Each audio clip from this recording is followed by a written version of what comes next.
A continuación, realizará su exposición sobre la situación fiscal en las provincias de Corrientes el señor Ministro de Hacienda y Finanzas de la provincia de Corrientes, José Enríquez Vaz Torres, quien nació el 1 de agosto de 1956 en Leandro Alem, provincia de Misiones, contador público nacional, egresado de la Universidad Nacional de Córdoba en 1980, y su trayectoria profesional incluye haberse desempeñado como ejecutivo de control de gestión en el grupo de Renault Argentina en Córdoba desde 1980 a 1989.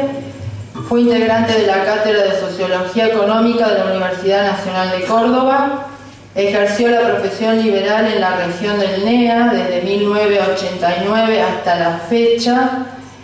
Fue integrante de distintas organizaciones gremiales empresariales, tales como Cámara de Comercios, Federación de Cooperativas de Corrientes, entre otras.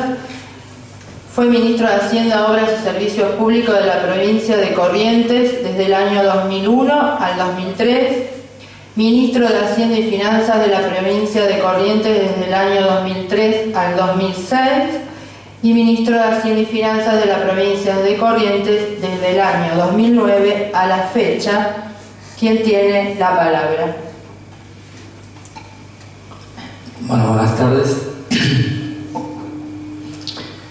Ha dejado planteado en foco el disertante anterior y un tema bastante preocupante para todos los argentinos.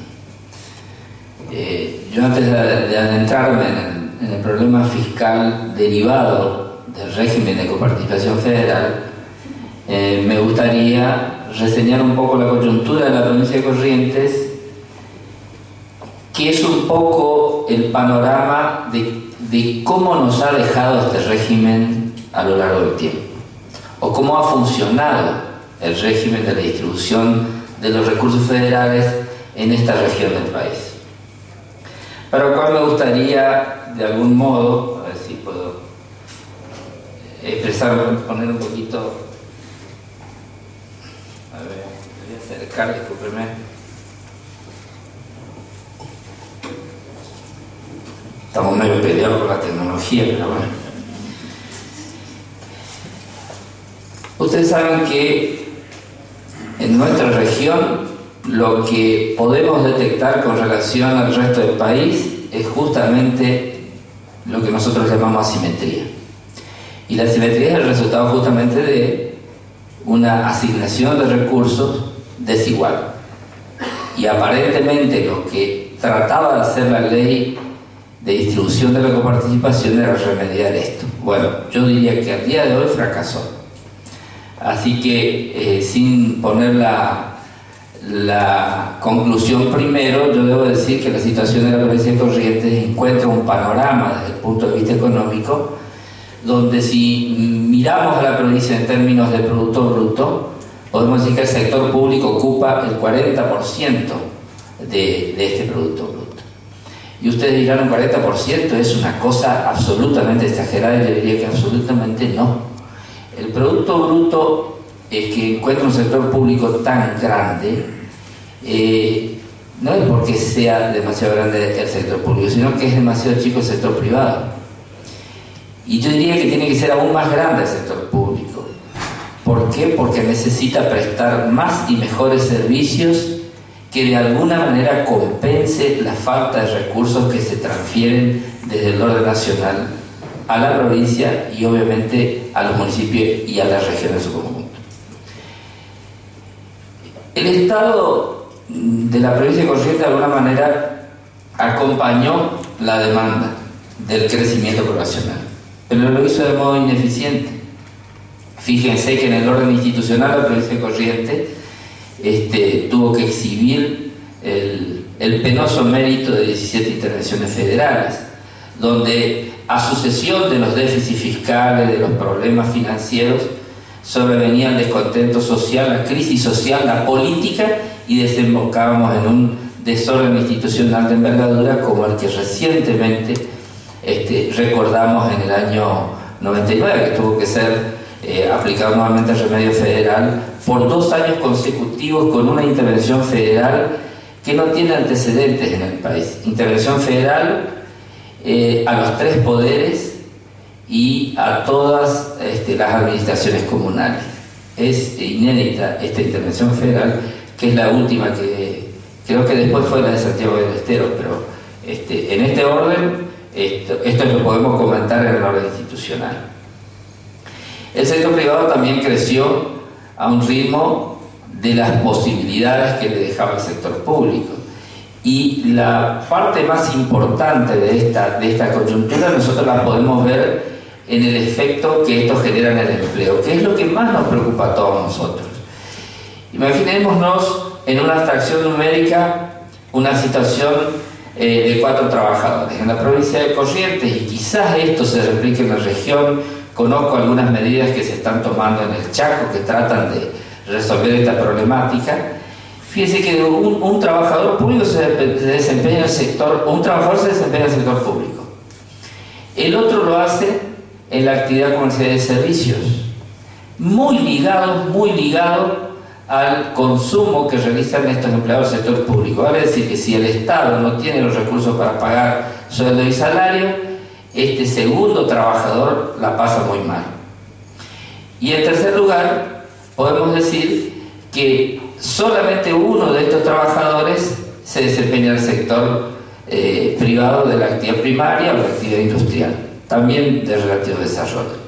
Para cómo tenemos después otro trabajador que tiene problema de empleo, está sostenido. Y fíjense, sostenido por el Estado, de nuevo por el presupuesto público. Fíjense la importancia de este 40% del sector público en el Producto Bruto. El primero depende del Estado. El segundo tiene cierta vinculación porque depende del consumo del primero. El tercero podríamos decir que está un poquito independiente, pero el cuarto ya depende a su vez de la asistencia pública. Así que ante este panorama, nosotros tenemos que concluir que este esfuerzo que se hace en poner el foco en la cuestión presupuestaria y todas las acciones a una razonable administración es central a la hora de hablar de la situación fiscal de las provincias.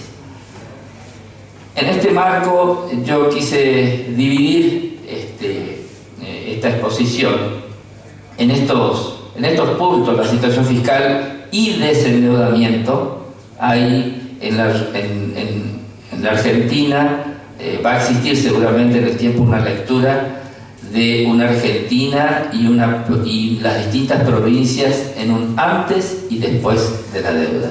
Es seguro que vamos a hacer esa lectura. Como alguna vez hicimos la lectura, una Argentina antes y después de la hiperinflación. Es decir, parece que con las experiencias vamos aprendiendo y evolucionando en este tema de la cuestión pública. El otro punto que me gustaría tocar es el de la política fiscal en la provincia de Corrientes, que es una gimnasia particular que hemos hecho para ver el desempeño de la cuestión pública, la recaudación provincial en el contexto regional y nacional, y las propuestas fiscales que seguramente en todo evento, en toda exposición, uno tiene que tratar de concluir de algún modo. Miren, la pesada deuda, como se dice por ahí cuando se quiere mencionar el endeudamiento, no es el resultado de cualquier cosa. La pesada deuda es el resultado de problemas económicos y problemas de administración fiscal fundamentalmente. En una época se decía que la hiperinflación encontró una estructura tributaria de la Administración Federal de Ingresos Públicos, lo que en ese momento era la DGI, con una escasa capacidad para recaudar la inflación. Y hago así una pausa: recaudar la inflación. Cuando se producía inflación, en la época no estaba bancarizada la recaudación, que no estaba informatizada la Administración Federal, el contribuyente tenía dos impuestos: el impuesto legal y el impuesto inflacionario. Entonces, ¿a dónde se iba? Decía: yo ya tributé con la inflación, por lo tanto se iba al sistema. Hoy tenemos una tecnología que permite que la recaudación tributaria haga que el contribuyente no se escape, porque además es más caro mantenerse fuera del sistema por este proceso de la bancarización y del sistema tal cual está funcionando. Es decir, que cuando hay hay movilidad de precios, hay inflación, seguramente el contribuyente se mantiene adentro del sistema y nosotros decimos que se produce una recaudación de la inflación. Por eso esto hay que decirlo claramente, porque nos podemos equivocar con esto de que han crecido espectacularmente la recaudación en las provincias, cuando también han crecido espectacularmente los costos.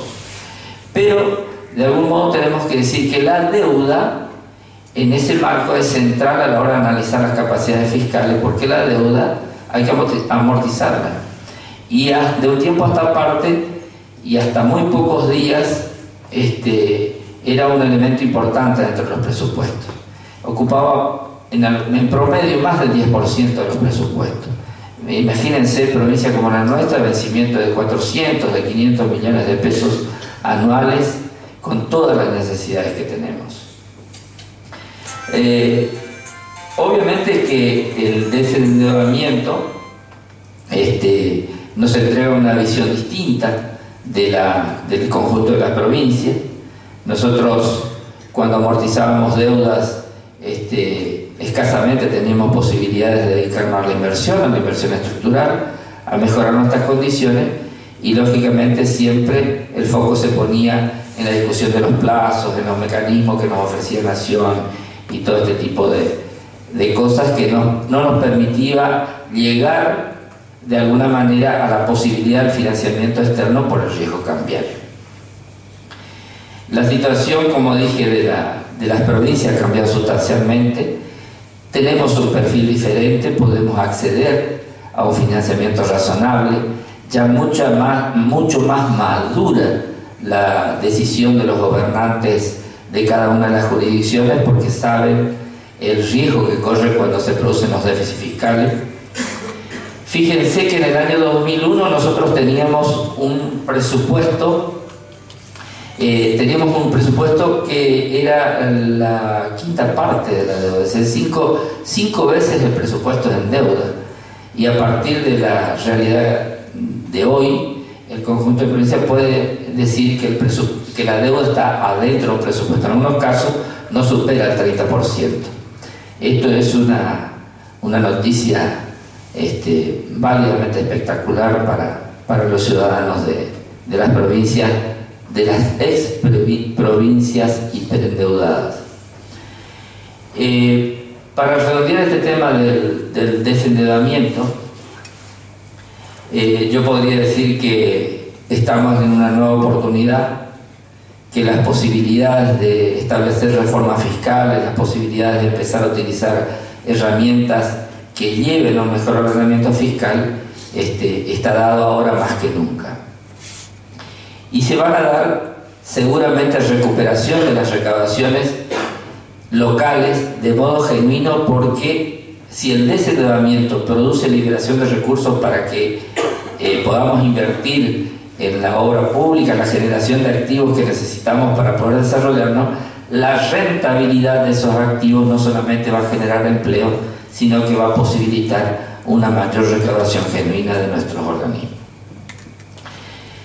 Para adentrarnos a la política fiscal propiamente dicha de la provincia de Corrientes, nosotros sugerimos una serie de pautas y acciones directrices del accionar administrativo. No podríamos avanzar si no tenemos una estabilidad de norma. Esto de estabilidad de norma es decir, sabemos que nuestras normas locales pueden tener algunas imperfecciones. No son tan tremendas como las imperfecciones que reseñábamos recién respecto al régimen de coparticipación. Pero con algunos defectos tenemos que aprender a convivir con ellos y por lo menos respetar eso. Por lo menos tratar de cumplir con las normas fiscales las que tenemos, aunque tengan defectos. Esto quiere decir que cuando vamos a encarar una reforma fiscal, lo hagamos de una sola vez, profundas reformas adaptativas, una vez que toda la opinión de legisladores, actores de la economía y de los sectores empresarios conteste con la necesidad del cambio.